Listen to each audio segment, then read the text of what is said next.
బెనాయా అని ఒకడు ఉండెను. ఇతడు మోయాబీయుల సంబంధులకు ఆ ఇద్దరు శూరులను హతము చేసెను. ఎవరిని చంపేశాడంట?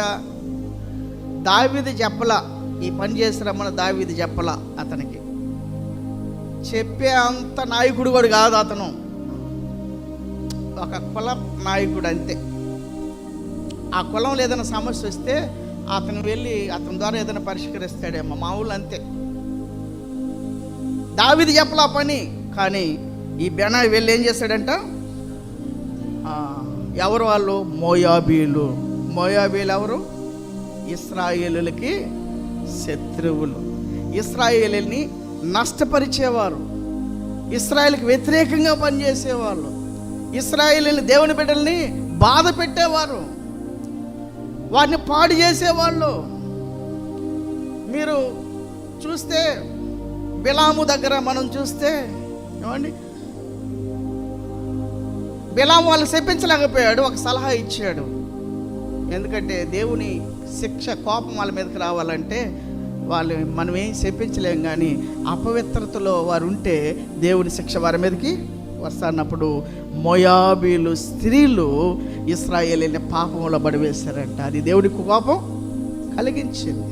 ఆయన తెగులు పంపి అనేక మంది ఆ దినం చచ్చిపోయారు. అంటే మోయాబీలు ఎవరంటే సంఘాన్ని పాడు చేసేవాళ్ళు, సంఘానికి వ్యతిరేకంగా పనిచేసేవాళ్ళు, సంఘాన్ని గలిబిలి చేసేవాళ్ళు, సంఘాన్ని చెదరగొట్టేవాళ్ళు. అటువంటి వాళ్ళని చూసినప్పుడు తను నిర్ణయం తీసుకొని వెళ్ళి, వారు శూరులంట, ఇతనికంటే శూరులు. ఆయన వారిని ఏం చేశాడు? ఎందుకు తెలుసా? సంఘం నష్టపోకుండా. హల్లెలూయా. సంఘంలో నువ్వు బెనాయాలాగా ఉండాలి.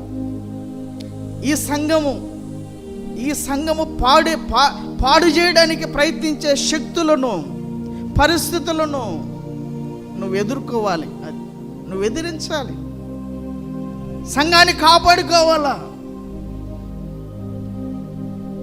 నేనేం వాకింగ్ చెప్పేవాడిని కాదు, నేనేం పాటలు పాడేవాడిని కాదు. ఈయన ఒక అనామకుడే, ఒక మామూలు వ్యక్తే బెనాయా. అధిపతిగా ఉన్నాడు, కానీ ఆ అధిపతులంతా దస్తావేజులు మీద అధిపతి, ఆ తర్వాత సైన్యం మీద అధిపతులు, కానీ ఇతను ఒక కుల పెద్ద అంతే. తనకు దావీదు తను ఉపయోగించుకోవాలా. నాకు చెప్పలేదు కదా, నేనంటే లెక్కలేదు ఎవరికి? దావీదుకి. సంఘంలో నాకేం బాధ్యత లేవు, పనులు లేవు, నన్ను ఉపయోగించుకోడు మా సేవకుడు, నేనెంత టాలెంట్ కలిగిన వాడిని, నేనెంతగా పాడగలను, నాకెంత జ్ఞానం ఉంది, నన్ను ఉపయోగించుకోవట్లేదు అని ఊరుకోండిలా. ఎవరు?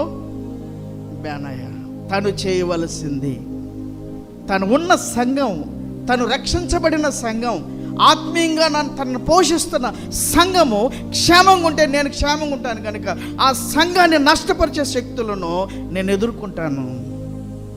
ఎవరు చెప్పలేదు, ఎవరికి చెప్పుకోలేదని వెళ్ళి వారిని ఎదిరించి వారిని నాశనం చేసాడంట. సంఘాన్ని కాపాడుకున్నాడు. హల్లెలూయా. నీ వంతండి. ఈ సంఘము ప్రభు రక్తమిచ్చి కొన్నాడు.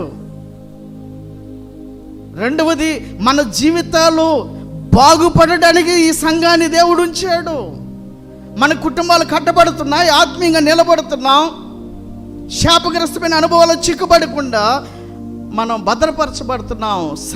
సంఘం యొక్క బోధ, సేవకుడు కనుక ఈ సంఘాన్ని కాపాడుకోవాల్సిన బాధ్యత మనందరి భుజాల మీద ఉంది. నీ ఇంటిని ఎలా కాపాడుకుంటావో, నీ భార్యను, నీ భర్తని ఎలా కాపాడుకో, నీ బిడ్డల్ని ఎలా కాపాడుకుంటావో, నీ సంఘాన్ని, సేవకుని కూడా ఎలా కాపాడుకోవాలి. అప్పుడే మనం కూడా భద్రంగా ఉంటాం, క్షేమంగా ఉంటాం. హల్లెలూయా. రెండవది ఏం చేశాడంటే ఆయన, చదువు మాట,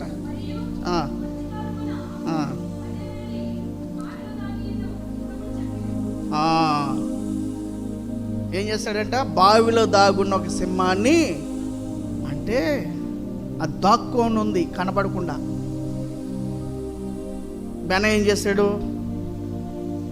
వెతికాడు, బావిలో చూశాడు, ఎక్కడుంది దాక్కొని, ఎక్కడుంది.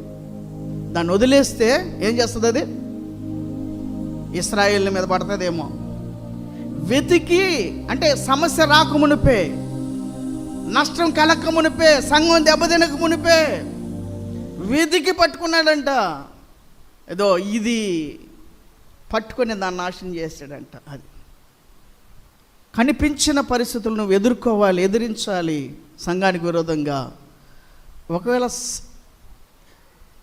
సంఘము ఒకవేళ వీటి వలన ఎందువలన నష్టపోతాయో దానికి కారణాలు ఎంతో వెతికి వాటిని పట్టుకొని వాటిని నిర్మూలన చేయవలసిన బాధ్యత కూడా మన మీద ఉంది. 2 కనిపించినవి అని ఒకడు ఉండెను,